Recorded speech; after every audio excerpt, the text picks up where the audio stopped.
అందరికీ నమస్కారం. నేను మీ Haripriya. Welcome to my channel.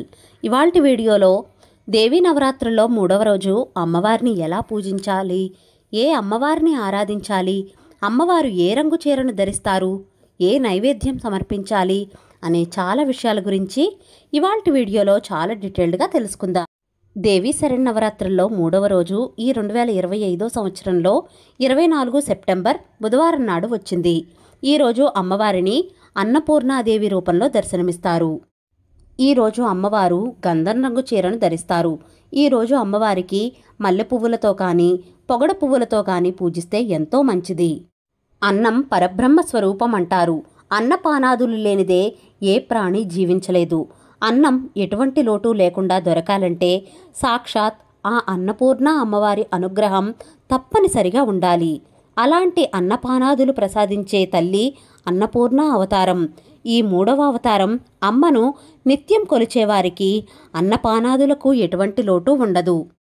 ఒక చేతిలో ఆహారపు పాత్ర, మరొక చేతిలో గరిట పట్టుకుని సాక్షాత్ ఆ శివునికే భిక్ష పెడుతున్న భంగిమలో ఆ జగన్మాత మనకు దర్శనమిస్తారు. సమస్త జీవకోటికి ఆహారాన్ని అందించే అమ్మవారిని అన్నపూర్ణ రూపంలో దర్శించుకుని పూజిస్తే ఆకలి దప్పికలు లాంటివి ఉండవు.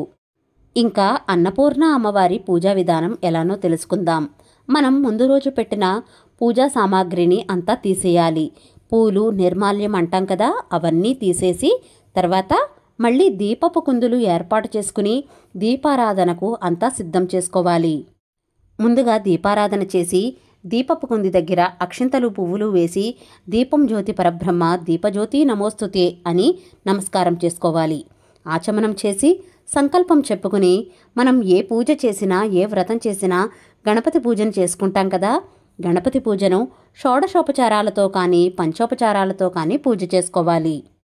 ఒకవేళ గణపతి పూజ చేయడం రాకపోతే ఓం గం గణాధిపతియే నమః అనే మంత్రాన్ని 11 సార్లు కానీ 21 సార్లు కానీ పఠిస్తూ పూజించుకోవాలి. గణపతి దగ్గర పువ్వులు, అక్షంతలు వేసి నమస్కారం చేసుకోవాలి. పూజలో ఎలాంటి ఆటంకాలు రాకుండా నిర్విఘ్నంగా పూజ అంతా పూర్తయ్యేలాగా గణపతిని వేడుకోవాలి. ఇలా గణపతి పూజ చేసుకున్నాక అమ్మవారి పూజను మొదలుపెట్టాలి. ఇక్కడ నేను ఉర్లీ లాంటిది తీసుకున్నానండి. అందులో బియ్యం వేసి 2 తమలపాకులు వేసి అన్నపూర్ణ అమ్మవారిని పెట్టుకున్నాను. ఎందుకంటే అన్నపూర్ణాదేవి ఎల్లప్పుడూ కూడా బియ్యంలోనే ఉంటారు కాబట్టి నిండుగా బియ్యం వేసుకుని అన్నపూర్ణ అమ్మవారి విగ్రహం పెట్టుకోవాలి. అన్నపూర్ణ అమ్మవారి విగ్రహం ఉంటే ఇలా పెట్టుకోండి. లేదంటే కనుక ప్రతిరోజు అమ్మవారిని నిత్య పూజ ఎలా చేసుకుంటామో అలానే చేసుకోవచ్చు. ఇలా ఎందుకంటే అమ్మవారి చేతిలో రసపాత్ర ఉంటుంది కదా, దాంట్లోంచి ఎల్లప్పుడూ కూడా అన్నం వడ్డిస్తారు. ఇలా పెట్టుకుంటే అన్నానికి ఎప్పుడూ కూడా లోటు ఉండదని, అమ్మవారి అనుగ్రహం ఎప్పుడూ కలుగుతుందని అని భావన చేత ఇలా పెట్టుకున్నాను. పూజ అయిన తర్వాత ఈ బియ్యాన్ని ఏం చేయాలంటే మనం బియ్యం వేసుకునే డబ్బా ఉంటుంది కదా, ఆ డబ్బాలో ఈ బియ్యాన్ని కలుపుకోవచ్చు. ఆ తర్వాత పప్పు దినుసులు, డ్రై ఫ్రూట్స్ ఇవన్నీ కూడా పెట్టుకున్నాను. ఆ అమ్మవారి దయ ఉంటేనే ఇవన్నీ కూడా లభిస్తాయి. అందుకని ఆహార పదార్థాలు ఏవైనా సరే పూజలో పెట్టుకోవచ్చు. ఇంకా కొంతమంది పూజలో నవధాన్యాలు కూడా పెట్టుకుంటూ ఉంటారు. ఇలా ఆహార పదార్థాలను పూజలో పెట్టి పూజ చేయడం వల్ల అన్నపానాదులకు ఎప్పుడూ కూడా లోటు ఉండదు. అమ్మవారిని పువ్వులతో అందంగా అలంకరించుకోవాలి.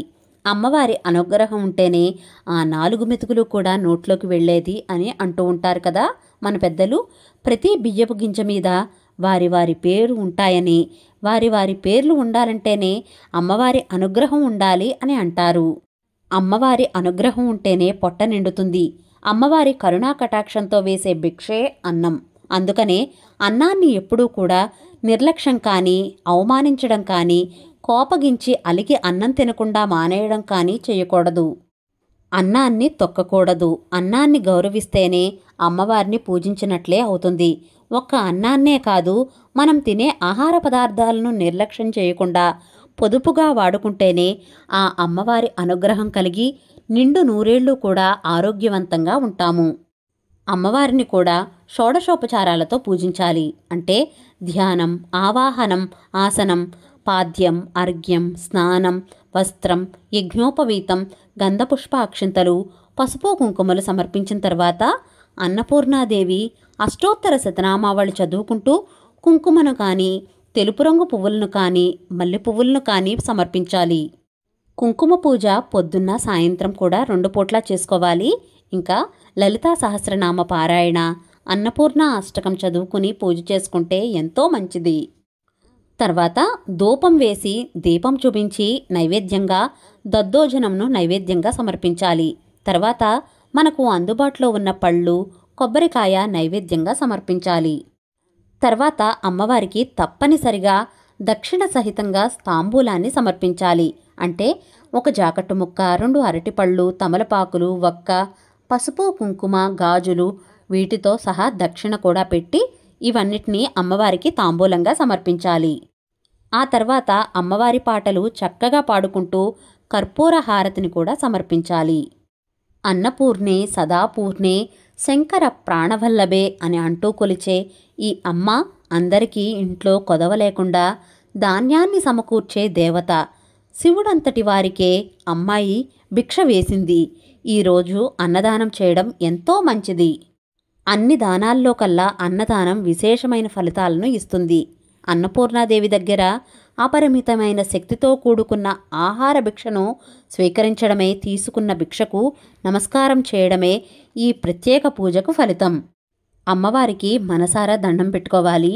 ఇంట్లో అన్నపానాదులకు ఎటువంటి లోటు లేకుండా చూడు తల్లి, నీ కరుణా కృపా కటాక్షాలు మాపై ఉండేటట్లు, మాకు ఎటువంటి ఆహారపు లోటులు లేకుండా ఎప్పుడూ కూడా సిరి సంపదలతో, అష్టైశ్వర్యాలతో, ఆయురారోగ్యాలతో ఉండాలని ఆ అమ్మవారిని వేడుకోవాలి.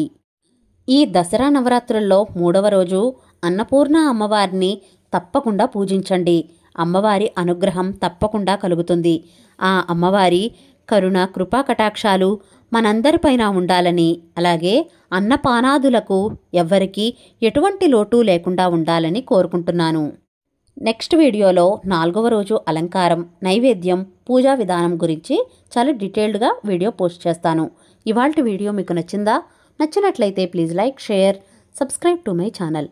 మరో సరికొత్త వీడియోతో మళ్ళీ కలుస్తాను. నేను మీ Haripriya. Thank you for watching.